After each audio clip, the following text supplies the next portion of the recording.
when something goes south, it's usually the first thing that communication dries up. You know what I mean? So keeping those lines open and keeping contact with people that know, hey, I haven't disappeared. I want to do this. And the more communication you have, usually the better that situation turns out. Welcome to The Foundry, where leaders are forged daily. Each week we investigate themes of leadership, entrepreneurship, and mindset with some of the greatest minds in real estate. And now, the data scientist of real estate, George Roberts.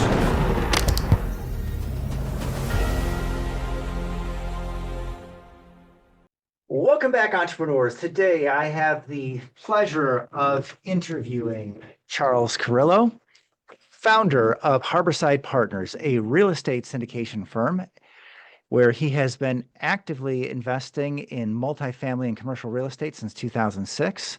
And since then, he's invested in over $200 million worth of commercial real estate. Charles is also the host of the Global Investors podcast, where he interviews professionals about investing in U.S. real estate. Welcome to the show, Charles. Thanks so much for having me on, George. It's great to be here. Now, you're a really interesting guy, and I want to let you tell your own story. So I'm just going to start by asking you, who is Charles Carillo? So I'm originally from Connecticut. I live down in South Florida now since 2012. But I grew up in the real estate investing business. My dad had been a multifamily investor, bought his first property in 1984, a few months after I was born. And it was a less than ideal area. My dad bought a lot of like D and C minus class, just to be nice properties. And they were really tons in the areas, the neighborhood that we lived in, where they were much more, 9 to 5, 2 weeks off a year kind of professionals that you might see. And my dad had a lot more flexibility and never missed one of my sports games or anything like that, or any type of extracurricular activity. So it was something that was, you see the freedom, and you put two and two together as you start getting older, and it becomes, you start seeing what happens when you have this consistent revenue from real estate and from multifamily. And then I got out of college in 2006. I bought my first rental property the end of 2006, which was kind of a terrible time to buy. And it was a 3-family, house hacked it, lived in one unit, rented out the other 2, and then did that again in 2008. Didn't house hack that one per se, just bought that as a rental, and then got involved with commercial properties really at the bottom of the GFC in 2009, and then kind of grew there with bigger properties. Good. I was curious where you're going to go with that, because I know that a lot of interesting things about your biography, but if you want to hear about Charles and all of the exciting things that he's done in his life and the places he's visited, we're going to get into that a little later. So you did mention your father, and I know that there's an interesting story. It reminds me of Benjamin Graham, mentor to Warren Buffett, lost some money for his investors during the Great Depression, under no obligation to repay it, but he did. And that's, I think, one of the reasons why we remember Benjamin Graham for being a real monument of integrity in the financial world. That I understand that you got a similar story from the early 90s. There was a little bit of a housing recession. Yeah, my dad, he was buying all types of stuff. I wasn't buying anything, but he was buying all types of these apartment complexes. He was flipping houses. He was partnering with a developer to build, like back then, $500,000 houses in the area that we were located in central Connecticut. And it all went south. I mean, all that went south. You know what I mean? It was like the lot of stuff happened in the late 80s and early 90s, but everything just went south. And then when everything goes south, you have, especially with short-term loans, the people that are doing development, the people that are heavy into flips, that is where those loans are the ones that get called first. You know what I mean? And my dad had a bunch of partners with those projects, and every one of those went bankrupt. And my dad was the only one that didn't declare bankruptcy and worked out to get the lenders that he was under no obligation, I guess, because there probably were non-recourse, or maybe they were recourse. I don't know exactly, but you could do bankruptcy and you can just kind of wipe your hands of it. But he didn't, and he paid everybody back. And that was something that I've learned, and it was something that he taught me. Those were a tough couple of years before he got back on his feet and started buying more property. And what really two things about that, what really weathered the storm was really having apartments that really made consistent income through those times. So maybe the development arm went south. However, he was collecting rent every one of those months, and one of his partners like disappeared, and he was managing, taking care of the whole property himself, and it was still cash flowing. So it was one of those things where you realize how important it is to have a number of different units that you're kind of relying on, a lot of different income sources that are coming in consistently. Where the development was all like, it's much more of an aggressive, higher return play, right? But the thing though is if it's not done correctly, it can be extremely dangerous, which I think, most builders don't, they don't have it set up just like you would have like a one of these large national brands that are building houses. And it's really that everything's personally signed for. One house does another one, commingling of funds. They're moving money from one person to another. And that's kind of how it was. And I think how it is for most builders that I know on a small scale. And, having that consistent income from the multifamily really weathered it. And then also the other learning thing I had from that too was, paying people back. My dad was like, he had a saying, and it was like, if you owe anybody money, just keep in contact with them. I remember hang up the phone, and we had like a room, and he had his office, and I would kind of do homework in there sometimes. And he hung up the phone, and he turned to me, and that's kind of like his whole thing he was saying to me. And I've kind of always held that with me. And so if you're on either side of a financial transaction that maybe isn't going the correct way, and usually in years to come, it's mainly like you're dealing with tenants that maybe aren't paying, and to keep those lines of communication open, because that's when something goes south, it's usually the first thing that communication dries up. You know what I mean? So keeping those lines open and keeping contact with people that know, hey, I haven't disappeared, I want to do this. And the more communication you have, usually the better that situation turns out.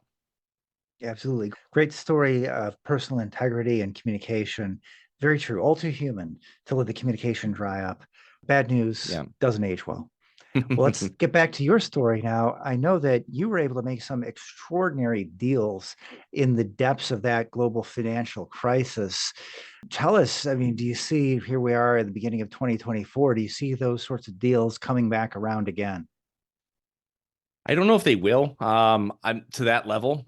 They might come around. I mean, in where we are now in the beginning of 2024, we're in an interesting part of the market where we have a lot of floating debt. The rate caps for those were usually 2 years. And when our rates really started going up in quarters 2, 3, and 4 of 2022, those are 2 years now coming. They're going to be coming around, and we're going to really see what those investors that purchased, for 4 or 5% less than what their loans are going to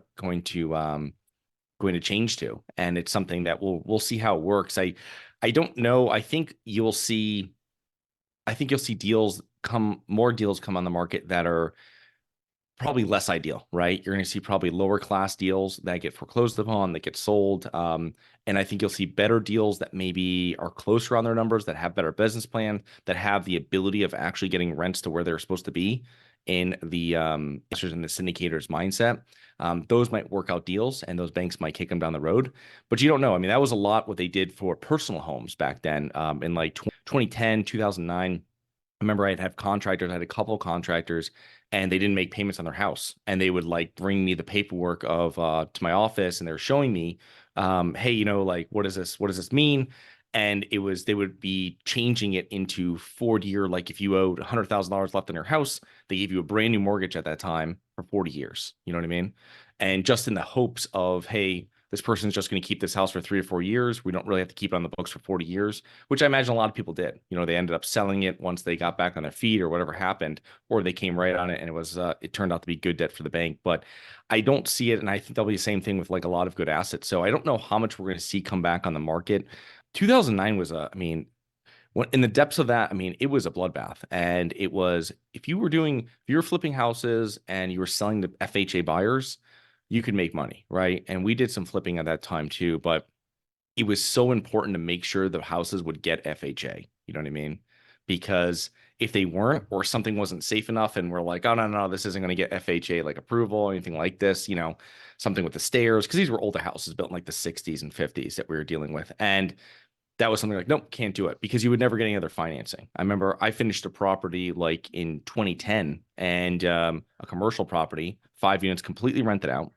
and literally loan to cost from when I bought it and for the work I put into it. I had banks that I had relationships with for 5, 10 years, giving me like 10, 15% loan to cost on that. That's what they would loan me on it. You know what I mean? And there's all these stipulations, obviously, a whole list of them that comes out. You know what I mean? So you're like, you just don't even want to loan money. Like, I mean, and it's funny with banks is that in the best of times, those are usually when the worst of loans are done. And then at the worst of times, it's usually when the best loan, because I mean, if they're paying rent, it's just that people got burnt. Everybody got burnt on both sides of that coin back in, the GFC. And it was just, I don't know. I mean, it's just, I don't see that happening now. You can still get lending. Yes, you're probably not getting 85% loan to value on floating rate debt. If you're buying, you probably are getting 65, 70% on purchases. You know what I mean? So loan to value has come back down a little bit, but it's something that, I mean, they're still lending. If you have good deals out there, construction's still lending, and these things were pretty much non-existent for many years after, unless you dealt with private investors, and they were obviously had money, so they were being very conservative as well.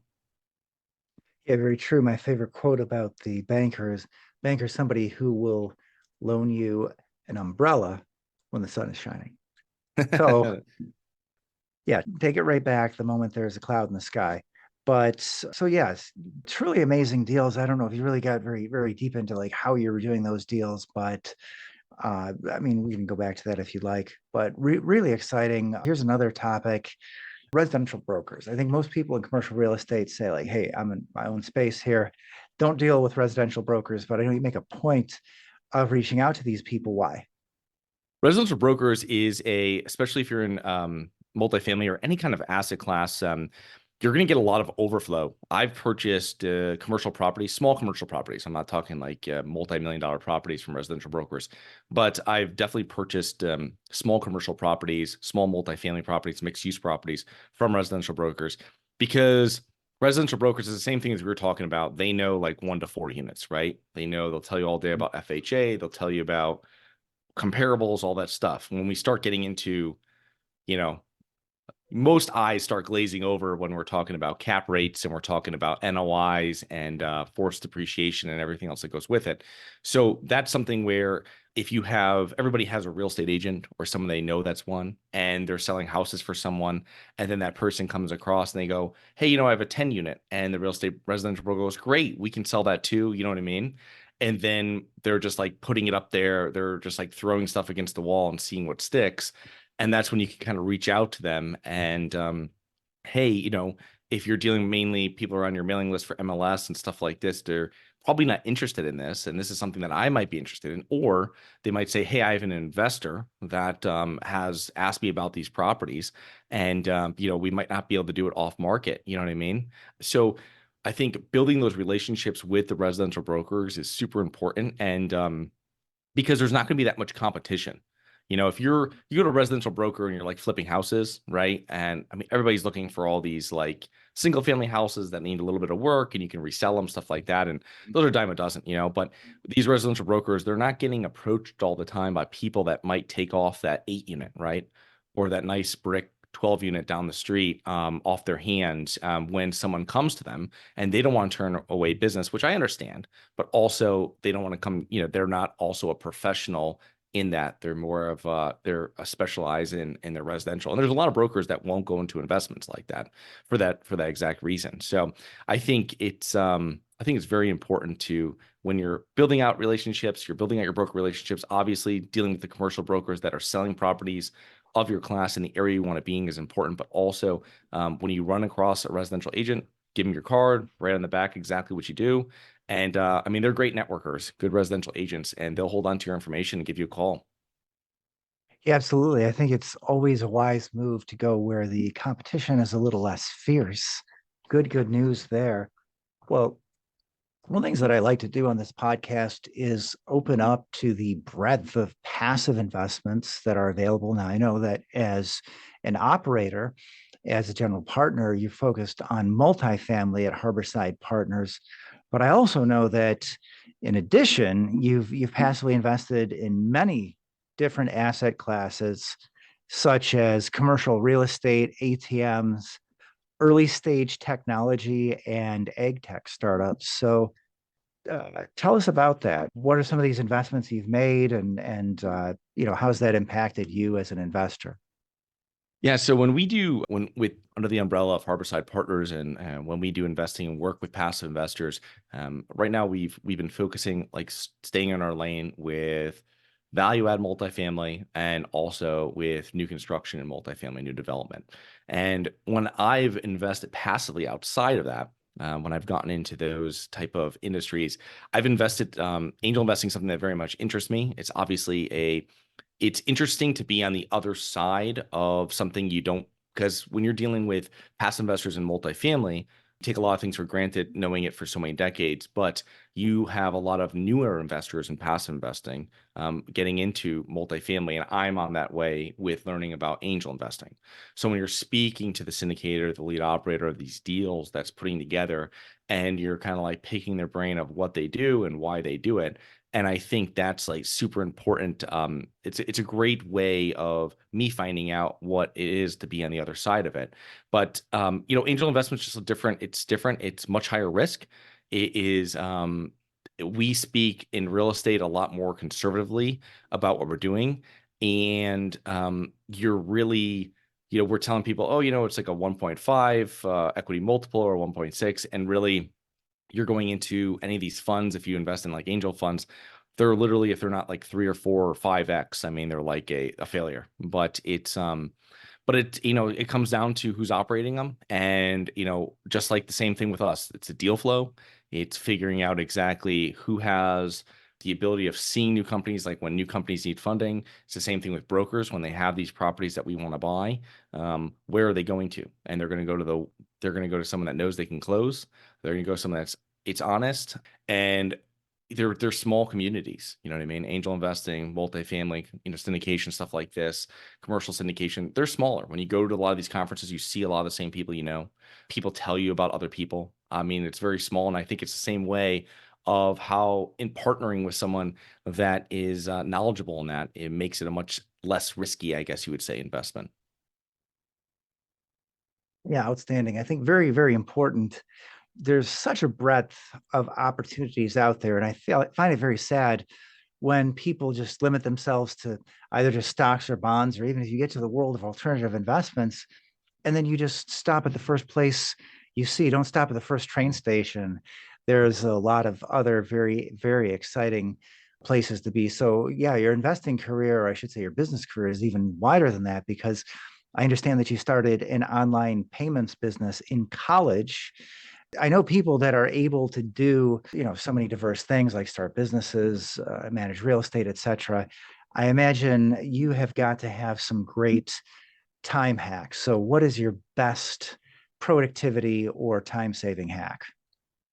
Time-saving hack, I would say that I keep a list of regular tasks, and outsource those or send them to an assistant as soon as possible. And that's one thing for me, spending more time in what I'm working on. And alongside that is also time blocking out important activities that might happen every week. So you might have something that happens every week at a certain time block that out. And then having really, when I run like a to-do list kind of thing every day of what you're doing, you really have like the 1 or 2 things that need to be done, and that will make the day successful. So I think it's really prioritizing what you're doing, and then also time blocking out things, and then also getting stuff off your plate as soon as possible. You know what I mean? Get those sent out to people that probably can do them better than you. If you don't like doing them, you're probably not doing them as good as someone else can. I love it. People hold on to their tasks too long, and you're just Yeah. actively trying to send those out as soon as possible. I like that. Putting a system in place, right? You've got a practice of writing it down and getting it off your plate as soon as possible. Well, how about I think that goes hand in hand with focusing. Tell us about, how did you recognize your own strengths, and how do you, I think you've already told us a little bit about how you manage your time to focus on those strengths, right? You're blocking off the time, but the process of recognizing your strengths and really becoming the best you, how did you do that? Finding out where I really excelled and things I really liked. So it was one of the things is that when did start that payment business, ended up merging it with my brother, who had a similar business several years back before going full time into real estate. And my brother was much more on the marketing side of it, and that part of it. I was much more on working with sales and operations, and knowing where you really excelled and stuff you hated doing or stuff you started always kind of outsourcing, and focusing on that, and then working with a partner that really complements that. And it's very important. And I mean, if you're partnering with someone with similar skills, mindset, specialties, you're going the wrong way. You have to partner with someone. It's difficult because you're not going to be, people that have a similar, similar specialties. They like each other, and that's going to be easier to partner with, but it just won't work out. You want to partner with someone that picks up where you leave out. And it's like, I'm not a huge underwriter. I do some quick analysis things. I do it, but we have underwriter that we use, and then we also have a third-party underwriter that also kind of checks off on certain things that we're working on as well for an unbiased review of it. And that's the way we've been able to do it, so that it's just not something that I spend my time doing. I love it. And I think that what goes hand in hand with knowing who you are and then knowing what you don't do, like what you want to pass on to other people. What about your list of non-negotiables? So what does that look like? How did you arrive? So when I work out a non-negotiable list, it's really just it's great for when you're doing your goal setting, and you can kind of add to it. Everything with goals and objectives of what you're trying to do. These are all going to be modified as you go. They're kind of works in progress. But non-negotiable list for me, it's looking like when I was doing something, it has to be years back when I started. It's like it has to be able to be location independent, right? Has to have the ability of scaling. I mean, these are things whenever getting involved in any type of business, these are important things. Then you have non-negotiables when you're working with partners, you know what I mean? And things that you want to see, you just won't bend on that, right? It's like if you're renting an apartment to someone and their credit's not right there and they don't have the 3x income per month, and you're like, it's non-negotiable. You have to hit this or it doesn't come in. And if you make that you put sets these principles with your own life and with people within your business. It would be like when we had payment processing, we had certain accounts that came in that we could never like get placed, get put up. And it'd be like, all right, these we don't even touch. These get like deleted. And we have an automated thing that goes out to them and says, sorry, but we don't have a solution for them. And I think with doing that, it just saves your time because you look back on everything. And one of my favorite books is like the 80-20 principle. And it helps you make out your non-negotiables because you know exactly, if you look back and you see where I was successful, what I did that was really successful, where did I waste a lot of time, whether it was last year or last month or in past. And if you figure out exactly what you've really been doing that's actually been turning the wheels, you know what I mean, building that snowball effect, then you can kind of put the other stuff off your plate if it does need to be done, or don't do it at all. So I think building out non-negotiables is something that, just focusing on exactly what you really want to get out of it, and what you're trying to get out of your life and what you're trying to get out of your business.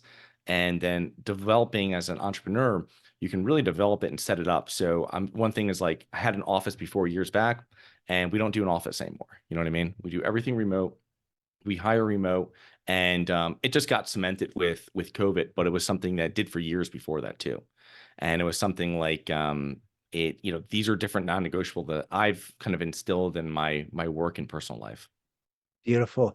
Well, I say with that, let's wrap on the first segment here. We got to talk about a lot of interesting things like the joy of owning Class D properties, some mindset, and the wonderful breadth of investments that you can, as a passive investor, invest in. Of course, we're going to be focusing on multifamily, and we're going to come back, and I think we're going to talk a little bit about self-management and your podcast and some of the other fascinating things that you've done and are doing with your life. So with that, let's wrap on the first segment. Charles, thanks for taking the time to share your knowledge and experience with our audience. Thank you, George.